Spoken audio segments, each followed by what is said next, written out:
Hello dear students, good morning to all and welcome to YouTube channel of Modi Group Tuitions.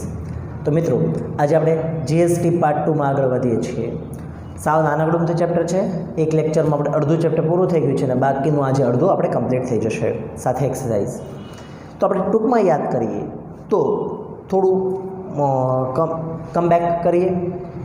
પહેલાંના સમયમાં શું હતું? 1 જુલાઈ 2017 જ્યારે GST શરૂ થયો એ પહેલાં શું હતું?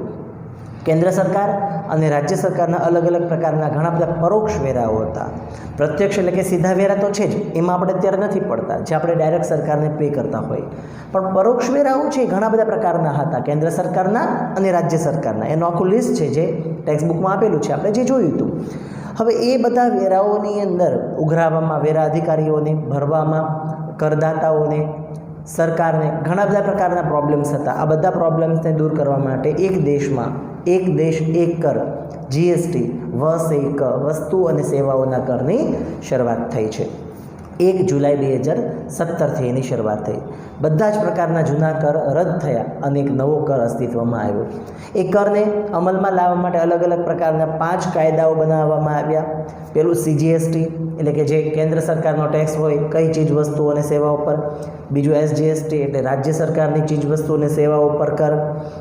પછી યુટીજીએસટી એટલે કેન્દ્ર શાસિત જે પ્રદેશ છે, દીવ છે, દમણ છે, ચંદીગઢ છે વગેરે, એ જે બધા પ્રદેશો છે એની ઉપર એની ચીજવસ્તુ અને સેવાઓ પર ટેક્સ લાગતો હોય યુટીજીએસટી. પછી આપણા રાજ્ય કે કેન્દ્ર શાસિત પ્રદેશની બહાર આપણે કઈ ચીજવસ્તુઓ કે સેવાઓ વેચતા હોય કે ખરીદતા હોય તો એની ઉપર જે ટેક્સ લાગતો હોય સંકલિત વસ્તુઓ અને સેવાઓનો કર, જેને આઈટીજીએસટી કહીએ છીએ. અને 5મો અને છેલ્લો કાયદો રાજ્ય વળતર કાયદો. જીએસટી આવવાથી કોઈ પણ રાજ્યને નુકસાન થતું હોય તો એને જે ટેક્સને લગતું જેટલું નુકસાન છે એ કેન્દ્ર સરકાર ભરપાઈ કરી આપે છે. ત્યારબાદ આપણે એના અલગ અલગ પ્રકારના લક્ષણો છે તેની ચર્ચા કરી હતી અને લક્ષણોને બાદ હવે આપણે આજે આગળ વધવાનું છે મિત્રો. હવે આપણે કઈ ચીજ વસ્તુઓ અને સેવાઓ પર સીજીએસટી, એસજીએસટી, યુટીજીએસટી, આઈજીએસટી કેવી રીતે લાગે છે એની આપણે ચર્ચા કરવાની છે. ઓકે, જે ખરીદી કે વેચાણ કોનું, જેને આપણે પૂર્તિ કહીએ છીએ, કોની? તો કે વસ્તુઓ અને સેવાઓની. આ જે ખરીદી વેચાણ જે થાય છે ને એટલે કે પૂર્તિ, સપ્લાય, એ ક્યાં થાય છે? તો કે ભાઈ રાજ્યની અંદર થાય અથવા તો રાજ્યની બહાર થાય. એટલે મુખ્યત્વે એના 2 ભાગ પડે છે. એક રાજ્ય કે કેન્દ્ર શાસિત પ્રદેશ જે છે પ્રદેશની અંદર થાય, જેને આંતરરાજ્ય કહેવાય. અને બીજું આપણા રાજ્ય કે કેન્દ્ર શાસિત પ્રદેશ હોય, પ્રદેશની બહાર વ્યવહાર થાય, જેને આંતરરાજ્ય પૂર્તિ કહેવાય. તો મુખ્યત્વે કા રાજ્ય કે કેન્દ્ર શાસિત પ્રદેશની અંદર થાય, કા રાજ્ય કે કેન્દ્ર શાસિત પ્રદેશની બહાર થાય. હવે જો રાજ્ય કે કેન્દ્ર શાસિત પ્રદેશની અંદર થાય ને તો એમાં કયા પ્રકારના ટેક્સ લાગે એની ચર્ચા કરીએ. તો પહેલું સીજીએસટી, આ તો હંમેશા લાગે જ. સીજીએસટી એટલે શું? કેન્દ્ર સરકારનો વેરો. એ તો હંમેશા લાગે જ. આપણા રાજ્યની અંદર વ્યવહાર થયો હોય, ધારો કે અમદાવાદનો કોઈ વેપારી સુરતના વેપારી પાસેથી માલ ખરીદે કે માલ વેચે અને 12% ટેક્સ ધારો કે હોય તો 10,000 રૂપિયાના 12% લેખે 1200 રૂપિયાનો ટેક્સ થાય, જેમાંથી 6% લેખે 600 રૂપિયા છે એ કેન્દ્ર સરકાર લઈ જાય અને બીજા 6% છે એ રાજ્ય સરકારને મળે, જેનો ટેક્સ છે SGST, central goods and service tax, state goods and service tax. ફરીથી બોલું છું, આપણા ગુજરાતની અંદર જ કોઈ વ્યવહાર થાય, ધારો કે રાજકોટનો કોઈ વેપારી સુરતના વેપારીને કે અમદાવાદના વેપારીને માલ ખરીદે કે વેચે કે સેવા પ્રાપ્ત કરે કે સેવા આપે તો 10,000ના 12% લેખે 1200 રૂપિયા કુલ વસેક ટેક્સ જીએસટી થાય, જેમાં 6% લેખે 600 રૂપિયા સીજીએસટી એટલે કે કેન્દ્ર સરકારને મળે અને બીજા 6% લેખે 600 રૂપિયા એસજીએસટી જે આપણી રાજ્ય સરકારને મળે, એટલે કે આપણા ગુજરાતમાં વ્યવહાર થયો છે તો ગુજરાત સરકારને મળે. આ રાજ્યની અંદર વ્યવહાર થાય તો મેં લખ્યું છે રાજ્ય ઓબ્લિક કેન્દ્ર શાસિત પ્રદેશ. કોઈ કેન્દ્ર શાસિત પ્રદેશ છે જેમ કે દીવ છે, દમણ છે કે ચંદીગઢ છે, આની અંદર કોઈ વ્યવહાર થાય, પોતાના જ રાજ્યની અંદર વ્યવહાર થાય. ધારો કે ચંદીગઢનો કોઈ વેપારી ચંદીગઢના જ કોઈ વેપારીને માલ ખરીદે કે વેચે કે સેવા પ્રાપ્ત કરે કે સેવા મેળવે કે સેવા આપે તો એને પણ 10,000ના 12% લેખે 1200 રૂપિયા જીએસટી ટોટલ ભરવું પડે, જેમાં 6% લેખે 600 રૂપિયા જીએસટી કેન્દ્ર સરકારને મળે જેને સીજીએસટી કહેવાય, અને બીજા 6% લેખે 600 રૂપિયા જે ટેક્સ લાગે છે મિત્રો એને યુટીજીએસટી કહેવાય, union territory goods and service tax, જે કોને મળશે? કેન્દ્ર શાસિત પ્રદેશને મળશે. ફરીથી કોઈ વ્યવહાર રાજ્યની અંદર થાય તો સીજીએસટી અને એસજીએસટી અડધો અડધો, કોઈ વ્યવહાર કેન્દ્ર શાસિત પ્રદેશની અંદર થાય, રાજ્યની અંદર થાય તો સીજીએસટી અને એસજીએસટી. જો કોઈ વ્યવહાર કેન્દ્ર શાસિત પ્રદેશની અંદર થાય તો સીજીએસટી અને યુટીજીએસટી. મતલબ દરેક કિસ્સાની અંદર કોઈ પણ વ્યવહાર થાય, પૂર્તિ એટલે સપ્લાય થાય, પછી ચીજ વસ્તુ હોય કે સેવા હોય એનું ખરીદ વેચાણ થાય, ઇન શોર્ટ એની પૂર્તિ થાય એટલે કેન્દ્ર સરકાર તો અડધો ટેક્સ લઈ જ જાય. રાજ્યની અંદર વ્યવહાર થાય છે તો બીજો અડધો ટેક્સ મળશે રાજ્ય સરકારને. કેન્દ્ર શાસિત પ્રદેશની અંદર વ્યવહાર થાય છે તો બીજો અડધો ટેક્સ લઈ જશે કેન્દ્ર શાસિત પ્રદેશ, એટલે કે union territory goods and service tax. Okay મિત્રો, પણ બીજા સંજોગોમાં વિચારીએ કે જો કોઈ વ્યવહાર આપણા રાજ્ય કે કેન્દ્ર શાસિત પ્રદેશની બહાર થાય, મતલબ આપણો ગુજરાતનો કોઈ વેપારી અમદાવાદમાં રહે છે, એ જયપુરના કોઈ વેપારી એટલે કે રાજસ્થાનના વેપારીને માલ ખરીદે, માલ વેચે, સેવા આપે અથવા સેવા મેળવે તો મિત્રો આવા સંજોગોની અંદર એકમાત્ર ટેક્સ લાગુ પડે છે જેને આઈજીએસટી કહીએ છીએ, integrated goods and service tax, જેને ગુજરાતીમાં સંકલિત વસિક વસ્તુ અને સેવાઓ કર કહેવામાં આવે છે.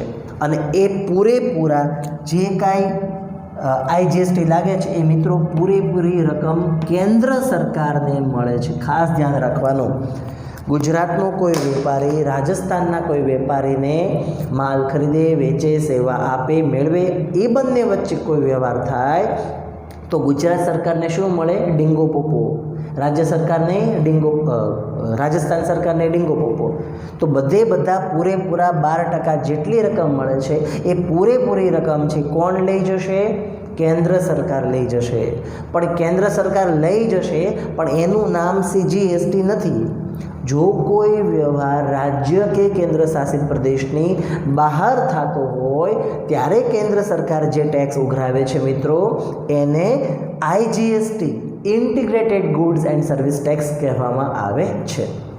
જો આ ચિત્ર તમને એક વખત ક્લિયર થઈ જશે ને તો આખું જીએસટી, જો મેઇન જીએસટીનો જે પોર્શન છે ને ક્લિયર, આગળના ચેપ્ટર આમનોંધ અને પેટાનોંધમાં જેટલા પણ દાખલા આવશે ને જીએસટીના એ તમને ક્લિયર થઈ જશે.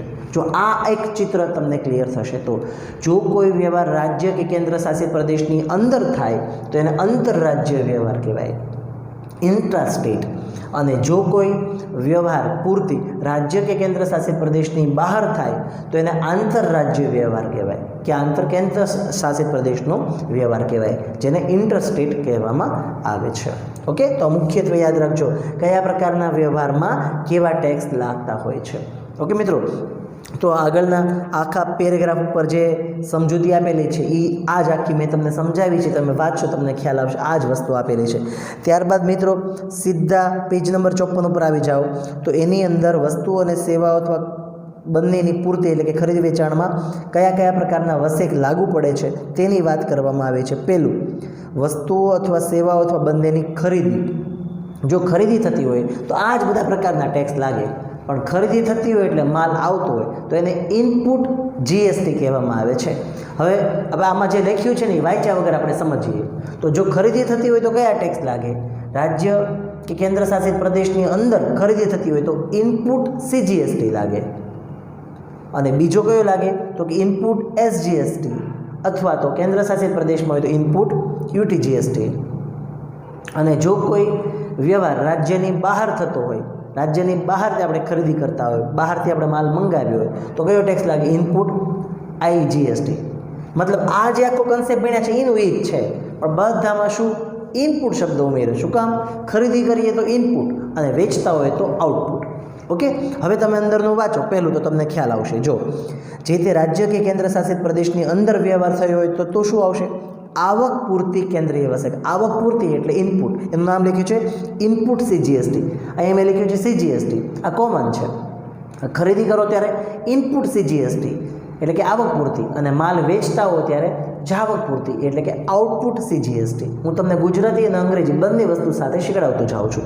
આગળ જતાં કદાચ ગમે એવા વર્ડ્સનો યુઝ થશે. તો મોટા ભાગે આ જે ઇંગ્લિશ વર્ડ છે ને, ઇનપુટ સીજીએસટી, આઉટપુટ સીજીએસટી, આ બધા વર્ડ્સનો વધારે યુઝ થશે. માટે હું તમને અત્યારે ઇંગ્લિશમાં એ બધા નામ લખું છું. બાકી ગુજરાતીમાં આપણને ખબર જ છે સીજીએસટીનો મતલબ શું, તો કે કેન્દ્ર વસેક, કેન્દ્રીય વસેક.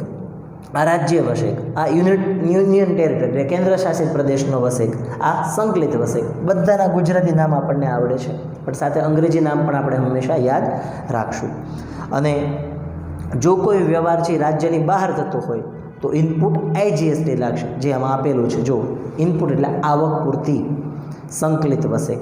એની નીચે નંબર 2 છે, એમાં બધું વેચાણનું છે. તો સૌથી પહેલાં રાજ્ય કે કેન્દ્ર શાસિત પ્રદેશની અંદર તમે માલ વેચતા હો કે સેવા પૂરી પાડતા હો તો શું લાગે? સીજીએસટી. પણ કયો? આઉટપુટ સીજીએસટી, જેને શું કહેશું? જાવક પૂરતી કેન્દ્રીય વસેક. જો આમાં તમે જોતા જશો નામ લખેલું છે. પછી આ અડધો 50% એટલે અડધું આ લાગે. 12% હોય તો 6%. બીજા 6% કયા લાગે? જાવક પૂરતી રાજ્ય વસેક ને જાવક પૂરતી કેન્દ્ર શાસિત પ્રદેશ વસેક, જેને ઇંગ્લિશમાં આઉટપુટ એસજીએસટી અને આઉટપુટ યુટીજીએસટી કહેવામાં આવે છે. જ્યારે રાજ્યની કે કેન્દ્ર શાસિત પ્રદેશની અંદર વ્યવહાર થતો હોય તો, પણ જ્યારે કોઈ વ્યવહાર રાજ્ય કે કેન્દ્ર શાસિત પ્રદેશની બહાર થતો હોય તો એને આપણે આંતરરાજ્ય પૂર્તિ કહેશું, જેમાં આઈજીએસટી લાગુ પડે છે. બહાર બીજા સ્ટેટમાંથી આપણે ખરીદી કરતા હોય તો ઇનપુટ આઈજીએસટી, અને આપણા સ્ટેટમાંથી બીજા સ્ટેટની અંદર આપણે માલ કે સેવા પૂરી પાડતા હોઈએ તો આઉટપુટ આઈજીએસટી એટલે કે જાવક પૂરતી સંકલિત વસેક લાગુ પડે છે. અને ખરીદતા હોય તો આવક પૂરતી સંકલિત વસેક. હવે કોષ્ટક જોશો તો તમને એનો પણ આઈડિયા આવી જશે. ત્યારબાદ મિત્રો વસેકના લાભો આપ્યા છે, તો એ બધા જ લાભ આપણે મોસ્ટલી પ્રસ્તાવનાની અંદર જોઈ લીધા છે. આપણને ખ્યાલ આવે, સમજાઈ જાય એવા છે.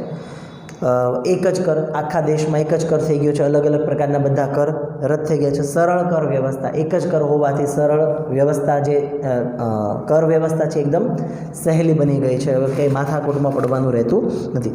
બેવડા કર દૂર, અલગ અલગ પ્રકારના ઘણા બધા કર ભરવા પડતા, હવે એમાંથી આપણને મુક્તિ મળી ગઈ છે. ભાવ ઘટાડાના લાભ, કોઈ ચીજવસ્તુના ભાવમાં કે સેવાના ભાવમાં ઘટાડો થાય તો સીધો જ આપણને એક જીએસટીમાં એનો બેનિફિટ મળે છે. સમાન વેરો, ગુજરાતમાં અલગ ને રાજસ્થાનમાં અલગ એવું નથી. હવે આપણા આખા દેશના જેટલા રાજ્યો છે એમાં કર વ્યવસ્થા એટલે કે જીએસટીનો દર છે એ સમાન થઈ ગયો છે. કર ચોરીમાં ઘટાડો, પહેલાં બધા બહુ ટેક્સ છે એ ચોરી કરતા, હવે જેમ સરળ કર વ્યવસ્થા ઊભી થઈ છે એની સામે એમ નિયમો પણ કડક બન્યા છે. અને એટલું ચિત્ર એનું ક્લિયર થાય છે કે કોઈ પણ વ્યક્તિ આની અંદર કર ચોરી ઇઝીલી કરી શકતું નથી, અને કદાચ કોઈ કરે તો લગભગ મોટા ભાગે પકડાઈ જાય છે અને એ સજાને પાત્ર બને છે. વસેક પરત જમા, તમે ખરીદી વખતે જેટલો વસેક ચૂકવ્યો છે એ જ ચીજ વસ્તુનું તમે જ્યારે વેચાણ કરતા હો ત્યારે એ વસેક તમને જમા મળે છે. ગઈકાલે એક્ઝામ્પલ આપ્યું તો તમને યાદ હોય તો 10,000 આપણે 10% લીધા હતા. વસેક સામાન્ય રીતે વસેક 10% ન હોય, 12% હોય, પણ આપણે 10% લીધા હતા ઉદાહરણને સરળ બનાવવા માટે. કે 10,000નો માલ ખરીદ્યો તો 10% લે કે 1,000 વસેક આપણે આપી હતી. હવે આપણે 12,000માં માલ વેચીએ અને 12,000ના 10% લે કે 1200 વસેક લઈએ તો એ જે વસેક આપણને 1200 મળી છે ને એમાં એ આપણે સરકારને ભરવાની હોય, પણ એમાંથી ઓલરેડી આપણે 1000 તો ભરેલા જ હતા, તો એ આપણને વસેક પરત જમા મળે. તો વધારાનો જે તફાવત છે ને 200 રૂપિયા, એ જ આપણે વસેક સ્વરૂપે સરકારને ભરવાના રહે, કારણ કે ઓલરેડી આપણે 1000 તો ભરેલા જ હોય છે. તો આ ખરીદી વખતે જે તમે વસેક ચૂકવ્યો છે એ વેચાણ કરતી વખતે વસેક જે તમને મળવાપાત્ર બને છે એમાંથી તમને બાદ મળે છે, જે તમે ઓલરેડી ચૂકવેલ હોય, જે તમે પે કરેલી હોય. તો વસેક પરત જમા મળે છે, આપણા અર્થતંત્રની અંદર ખૂબ જ ઉપયોગી બને છે, કારણ કે સરકારને દરેક ચીજ વસ્તુ પર ધારો કે ઉત્પાદક જથ્થાબંધ વેપારીને આપે, જથ્થાબંધ વેપારી છૂટક વેપારીને આપે, છૂટક વેપારી ગ્રાહકને આપે, તો દરેક વખતે વસેક તો ચડતો જ જવાનો છે. તો આવી રીતે સરકારને ધીરે ધીરે એમ થોડી આવકમાં વધારો થતો જાય છે અને આપણું અર્થતંત્ર વધારે એનાથી મજબૂત બને છે. સમાન પ્રાદેશિક વિકાસ, દરેક રાજ્યની અંદર હવે કર છે એક સરખો થઈ ગયો છે, તો દરેક રાજ્યની આવક સરખી થાય છે, માટે દરેક રાજ્યનો વિકાસ છે હવે સમાન રીતે આગળ વધશે. પહેલાં એવું હતું જ્યાં ટેક્સ વધારે ત્યાં કદાચ વિકાસ સરકારને આવક વધુ પ્રાપ્ત થાય, જ્યાં ટેક્સ ઓછો હોય ત્યાં સરકારને આવક ઓછી થતી, પણ હવે તો બધે ટેક્સ સરખો થઈ ગયો છે, તો સમાન વિકાસ જે તે પ્રદેશનો થઈ શકે છે. વહીવટી કામગીરીમાં ઓબ્વિયસલી ઘટાડો થાય છે, ઘણું ફાયદો થાય, સરકારને પણ ઘણી રીતે ઉપયોગી બને છે. તો વસ્તુઓ અને સેવાઓના કરના દર અલગ અલગ પ્રકારના સ્લેબ નીચે આપ્યા છે. મુખ્યત્વે જુઓ તમે 5%, 12%, 18%, 28%, મુખ્યત્વે આ 4 પ્રકારના દર છે, જેમાં કેન્દ્રીય વસેક અને રાજ્ય વસેક એટલે કે CGST અને SGST અડધો હોય, 5 હોય તો 2.5, 12 હોય તો 6, એમ 28 હોય તો 14, 18 હોય તો 9. નીચે પરિશિષ્ટ 5 અને 6માં 3% અને 0.25% એ અલગથી આપ્યા છે, નીચે નોંધ લખી છે. એમાં પહેલી નોંધ છે, વસ્તુઓના સંદર્ભમાં IGST ના દર 0.25% અને 3% રાખવામાં. ખાસ વસ્તુઓ, અમુક ચોક્કસ પ્રકારની એવી વસ્તુઓ હોય જેની ઉપર IGST સંકલિત કર લાગતો હોય છે, જે 3% કે 0.25% છે, જેનો પણ અડધો CGST અને SGST વચ્ચે વહેંચવામાં આવે છે. ત્યારબાદ નીચે બધા ઇંગ્લિશ વર્ડ્સ આપેલા છે. ઓકે, ઇંગ્લિશ વર્ડ બધા કેવી રીતે ઉપયોગ કરશું આપણે, કયા એ આપણે ઓલરેડી બધા ભણેલા છીએ. હવે અહીંયા આપણું આ ચેપ્ટર પૂરું થાય છે, સાથે એક્સરસાઇઝ આપેલી છે, તો આપણે એક્સરસાઇઝ પણ સાથે લઈ લઈએ. MCQ VSQ છે ખાલી. પહેલું MCQ, વસેકમાં કેન્દ્ર અને રાજ્ય સરકારમાં સમાવેશ થતા વેરાઓમાં ખાલી જગ્યાઓનો સમાવેશ થાય છે. તો કયા પ્રકારના વેરાનો સમાવેશ થાય છે? મુખ્યત્વે 2 પ્રકારના વેરા હતા, પ્રત્યક્ષ અને પરોક્ષ. તો વસેક છે એ પરોક્ષ વેરાનો ભાગ છે, એટલે આમાં આવશે પરોક્ષ વેરો. નીચેનામાંથી રાજ્ય સરકારનો કયો પરોક્ષ કર વસેક પહેલાં હતો? વસેક પહેલાં કયો હતો યાદ કરો? મૂલ્ય વૃદ્ધિ વેરો હતો, ખરીદ વેરો, વેચાણ વેરો, મનોરંજન વેરો, આ બધા રાજ્ય સરકારના વેરા હતા. તો એમાં વસેક પહેલાં આમાંથી કયું ઓપ્શનમાં આપ્યું છે? કસ્ટમ ડ્યુટી નહીં, આબકારી જકાત નહીં, સેવા વેરો નહીં, આ બધા કોના હતા? કેન્દ્ર સરકારના હતા. તો રાજ્ય સરકારનો શું હતો? મૂલ્ય વૃદ્ધિ વેરો. તો 2માં આન્સર C, મૂલ્ય વૃદ્ધિ વેરો. ત્યારબાદ નીચેનામાંથી કેન્દ્ર સરકારનો કયો પરોક્ષ વેરો વસેક પહેલાં ન હતો? ઓકે, તો કસ્ટમ ડ્યુટી, આબકારી જકાત, સેવા વેરો અને ખરીદ વેરો. હવે ખરીદ વેરો એક એવો છે જે રાજ્ય સરકારનો હતો, કેન્દ્ર સરકારનો નહોતો. આમાં પ્રશ્ન એવો પૂછ્યો છે, કયો પરોક્ષ વર્ગ વસેક પહેલાં કેન્દ્ર સરકારનો ન હતો? એમાં આન્સર આવશે ખરીદ વેરો, કારણ કે એ રાજ્ય સરકારનો હતો. બાકી બધા વેરા જે છે, કસ્ટમ ડ્યુટી, સેવા વેરો, આબકારી જકાત એટલે કે એક્સાઇઝ ડ્યુટી, સેવા વેરો એટલે કે સર્વિસ ટેક્સ, આ બધા કેન્દ્ર સરકારના હતા. તો ખરીદ વેરો છે એ રાજ્ય સરકારનો હતો, એટલે કે કેન્દ્ર સરકારનો ન હતો. સો આન્સર આવશે ખરીદ વેરો. વસ્તુઓ અને સેવાઓના કરના અમલનું વર્ષ 2017. આખું પૂછે તો 1 જુલાઈ 2017. રાજ્ય કે કેન્દ્ર શાસિત પ્રદેશની અંદર પૂર્તિ અંગે નીચેનામાંથી કયું સાચું છે? રાજ્ય કે કેન્દ્ર શાસિત પ્રદેશની અંદર વ્યવહાર થાય એટલે ક્યાં કયું લાગુ પડે છે? તો એક CGST કમ્પલસરી પ્લસ SGST/UTGST. તો CGST પ્લસ SGST/UTGST ઓપ્શનમાં ક્યાં છે? ઓકે, પહેલું જ ઓપ્શન છે, બરાબર. એમાં IGST લાગુ ન પડે, બાકી બધા ઓપ્શનમાં IGST આપ્યું છે. સો આન્સર આવશે પહેલું, CGST પ્લસ SGST/UTGST. આ ઇંગ્લિશ નામ યાદ રાખ્યા હોય ને વ્યવસ્થિત સમજ્યા હોય તો એકદમ મજા આવશે. ત્યારબાદ આગળ આવશે, જે તે રાજ્ય કે કેન્દ્ર શાસિત પ્રદેશની બહાર કરવામાં આવેલ પૂર્તિના વ્યવહાર માટે કયો કર લાગુ પડે છે? બહાર તો કયો આવશે? IGST, સંકલિત વસ્તુ અને સેવાઓનો કર. ત્યારબાદ VSQ છે, જે બધા તમે તમારા શબ્દોમાં આન્સર લખી શકો, જે બધા જ પ્રશ્નોના જવાબ આપણી થિયરી ભણ્યા એમાં આવી ગયા છે. ભારતમાં દેશની આર્થિક જરૂરિયાતોને પહોંચી વળવા માટે સરકાર દ્વારા કયા કયા પ્રકારના પરોક્ષ વેરા લેવામાં આવતા હતા? તો મિત્રો, કેન્દ્ર સરકારના કયા કયા પ્રકારના પરોક્ષ વેરા હતા? કેન્દ્રીય વેચાણ વેરો, આબકારી જકાત, કસ્ટમ ડ્યુટી, સેવા કર. જ્યારે રાજ્ય સરકારના ખરીદ વેરો, વેચાણ વેરો, મનોરંજન વેરો, મૂલ્યવૃદ્ધિ વેરો વગેરે બધા રાજ્ય સરકારના હતા. વસેક હેઠળ કઈ કઈ બાબતો કર પાત્રતા ધરાવે છે? વસ્તુઓના ઉત્પાદન અને વેચાણ અથવા ખરીદી તથા સેવાઓ પૂરી પાડવાના સ્થાને પૂર્તિ શબ્દનો ઉપયોગ કરવામાં આવે છે, જે કર પાત્રતા ધરાવે છે. વસ્તુઓ અને સેવાઓ અથવા બંનેના ખરીદ વેચાણ અંગે કયો શબ્દનો ઉપયોગ કરવામાં આવે છે? પૂર્તિ, જેને ઇંગ્લિશમાં આપણે સપ્લાય કહીએ છીએ. આંતરરાજ્ય પૂર્તિ વ્યવહાર એટલે શું? આંતરરાજ્ય એટલે પોતાના રાજ્ય કે કેન્દ્રશાસિત પ્રદેશ સિવાયના, આંતરરાજ્ય એટલે કે આપણા રાજ્ય કે કેન્દ્રશાસિત પ્રદેશની બહાર જ્યારે વ્યવહાર થતો હોય એ. આંતરરાજ્ય પૂર્તિ વ્યવહારને કયા કયા પ્રકારના વસેક લાગુ પડે છે? એક જ, IGST. જો આ કોષ્ટક યાદ રાખો તો કેટલા બધા પ્રશ્નોનું સોલ્યુશન થઈ જાય છે. આંતરરાજ્ય પૂર્તિ વ્યવહાર એટલે શું? જ્યારે કોઈ વ્યવહાર પોતાના રાજ્ય કે કેન્દ્રશાસિત પ્રદેશની અંદર થાય એને આંતરરાજ્ય પૂર્તિ વ્યવહાર કહેવાય. આંતરરાજ્ય પૂર્તિ વ્યવહારને કયા કયા વસેક લાગુ પડે છે? CGST કમ્પલસરી અને SGST અથવા UTGST, બેમાંથી એક.